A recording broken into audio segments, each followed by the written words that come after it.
Bonjour et bienvenue pour notre nouveau rendez-vous de la filière de sécurité. Alors Christian, aujourd'hui nous recevons Jérôme Robert. Bonjour, merci d'avoir accepté notre invitation. Vous êtes donc expert cybersécurité chez Lexi. Ensemble, nous allons continuer à échanger sur la thématique phare de ce début d'année, la cybersécurité. On va revenir ensemble sur notamment la méthodologie de la Threat Intelligence, faire le point avec vous de quoi s'agit-il, et puis nous reviendrons aussi sur l'épineuse question du recrutement en matière de cybersécurité. Alors, pour revenir peut-être sur cette question clé de la Threat Intelligence, on va peut-être partir aux États-Unis. Là-bas, c'est une méthode qui est quand même très utilisée aujourd'hui. Est-ce que, en quelques mots, vous pouvez nous expliquer de quoi il s'agit et est-ce que vous partagez, vous, en tant qu'expert cyber, cet élément comme quoi ce serait l'avenir en matière de cyber?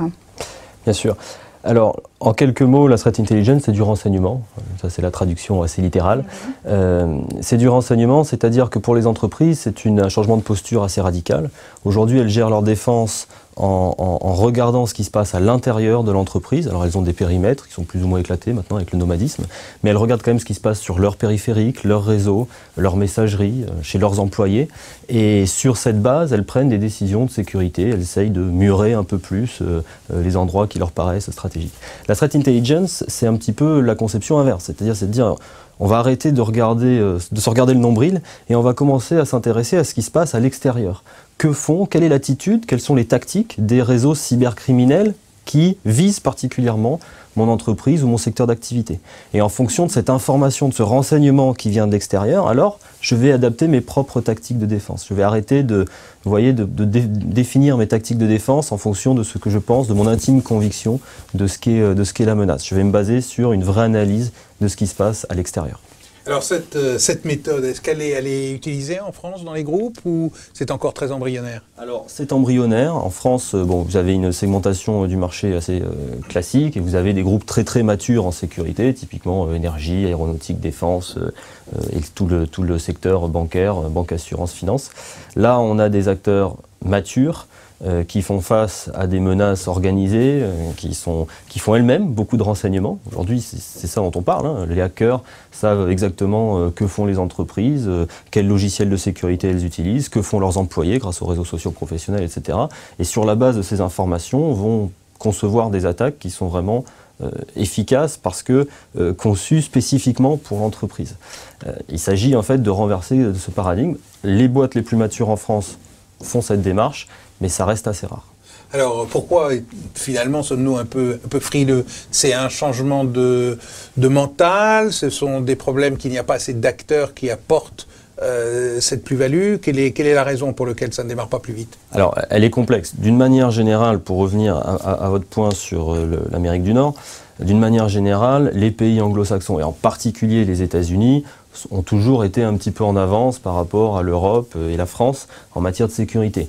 Alors pourquoi? Parce que j'ai conscience du risque plus pointu, parce que beaucoup d'acteurs locaux, beaucoup d'acteurs qui lancent des nouvelles technologies, des innovations sont locaux, sont américains, donc ils participent de l'évangélisation de ce marché. Donc les entreprises sont plus sensibles. Il y a beaucoup de régulations que nous n'avons pas aussi dans nos pays européens, en particulier en France.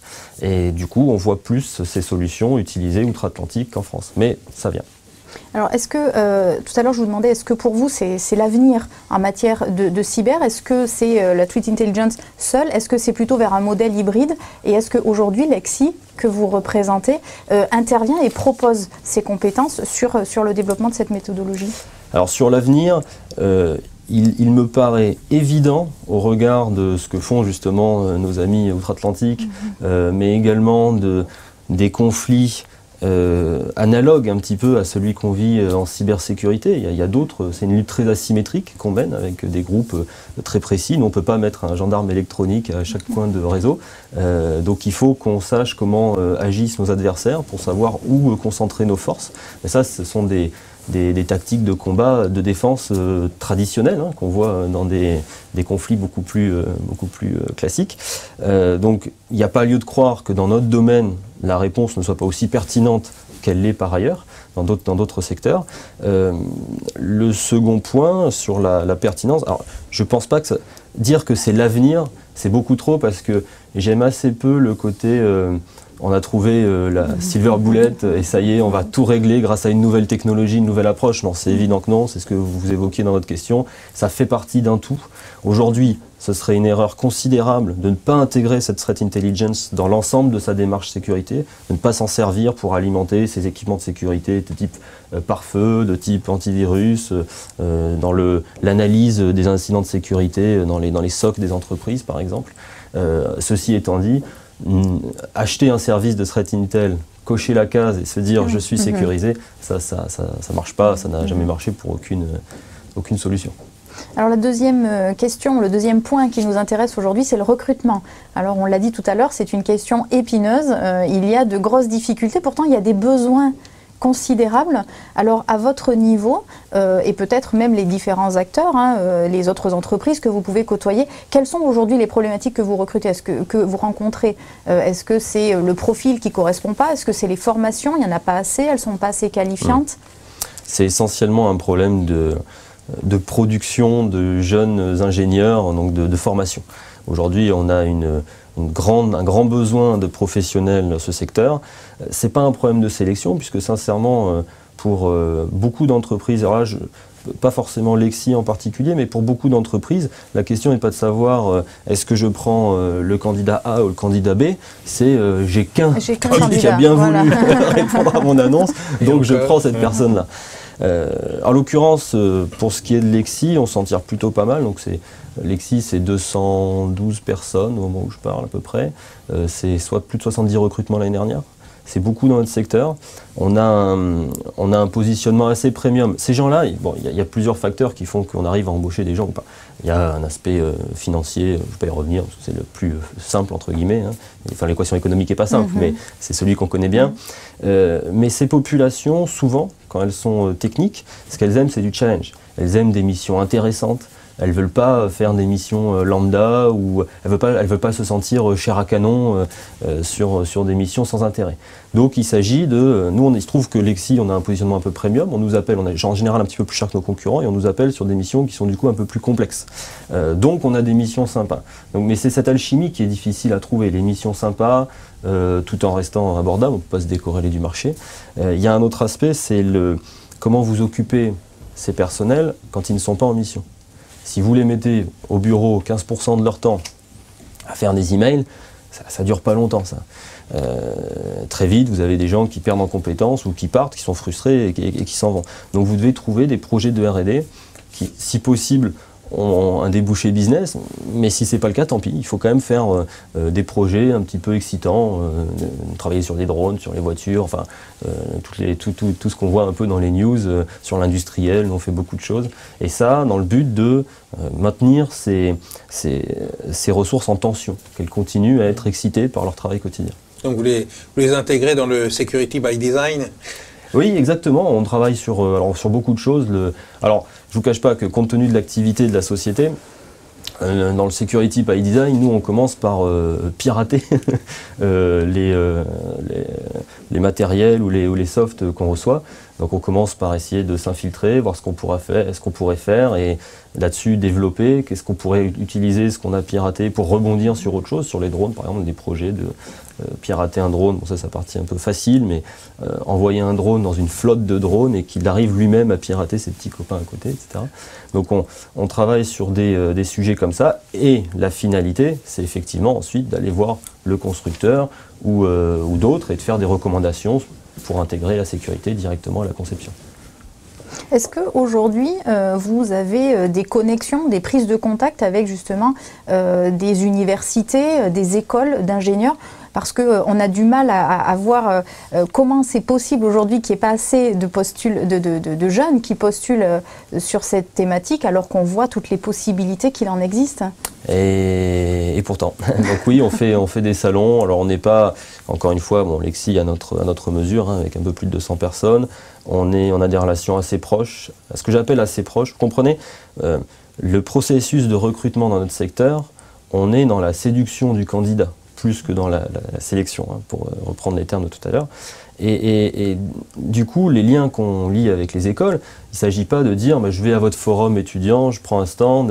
Non, c'est pas ça. Il faut qu'on aille donner des cours, il faut faut qu'on ait des conférences, il faut qu'on envoie des gens qui sont intéressants, qu'on n'ait pas une attitude de vente, qu'on soit pas... Ça marche modérément, ça, d'être très agressif dans la vente de l'entreprise, etc. Non, il faut arriver à envoyer quelqu'un qui soit intéressant et qui arrive juste par son expertise, le sujet qu'il présente aux étudiants, arrive à faire transpirer un petit peu tout l'intérêt qu'il y a à travailler chez nous. Et on fait ça, je vous dis, il y a 5 écoles avec lesquelles on a des relations très proches où on donne carrément des cours. Est-ce que pour vous, les candidats qui sont passés par l'ANSSI, c'est un plus? Oui, c'est un plus. Je ne vous cache pas qu'on a plus l'inverse, que plus de gens qui partent vers l'ANSSI que de gens de l'ANSSI qui viennent chez nous. L'ANSSI aujourd'hui, mais bon, elle a besoin de remplir sa mission, elle assèche beaucoup le marché. Alors j'ai des concurrents qui disent que Lexi assèche le marché aussi, hein, donc chacun voit sa bataille. Mais oui, Lexi c'est une Lexi aussi, cela dit, c'est une bonne école. L'ANSSI est une bonne école parmi d'autres. Après, il faut voir que bon, il y a une différence fondamentale entre l'ANSSI et une entreprise comme Lexi, une société de service. On doit quand même faire du business. On fournit des projets de recherche, on fournit des missions excitantes. Pour autant, c'est pas 100% recherche fondamentale. Il y a la pression du résultat, il y a gérer des clients. On attend des gens qui travaillent chez nous qui ne soient pas seulement des super techniciens dans une cave, mais qui soient capables de restituer leur travail de manière synthétique à des clients, de faire la vente, entre guillemets, hein, eux-mêmes, de ce que j'expliquais pour les écoles, de montrer que quand on les amène en rendez-vous, ce sont suffisamment des puits de science pour qu'ils séduisent le client qui va ensuite les prendre en mission. Donc, voilà, ça ne matche pas toujours entre profil ANSSI et profil de l'industrie. Une dernière question, Jérôme Robert, sur notamment l'export. On l'a vu, le marché de la cyber, hein, avec d'autres invités sur ce thème-là, c'est effectivement très fragmenté. En France, les PME ont besoin d'être poussées, de développement. Alors on pense évidemment à l'export. Quelle est aujourd'hui la stratégie de Lexi ou peut-être son positionnement sur ces éléments-là? Alors aujourd'hui, nous on a une offre qui est structurée pour l'export, puisque notamment sur la Threat Intel, on fait du 24/7, 365 jours par an. Sur nos offres de services, on les fait également à l'étranger, mais notre activité commerciale aujourd'hui, elle est surtout française ou francophonie, quoi. On a 15% de notre revenu qui vient de l'étranger. On fait beaucoup de missions à l'international, mais parce que 60 à 70% du CAC 40 et se fournit chez Lexi. Donc ce sont des groupes globaux et donc on envoie nos consultants un petit peu partout. Maintenant, c'est pas une activité très forte internationale chez Lexi, mais ça doit changer. C'est pas ça va changer, ça va changer, oui, mais ça doit changer. Aujourd'hui, vous l'avez dit, le marché est très fragmenté.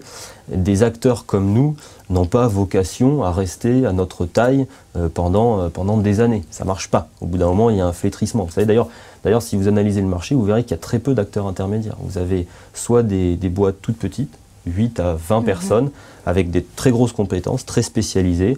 Ils vont intervenir sur des missions très précises chez un tas de clients, y compris des gros clients.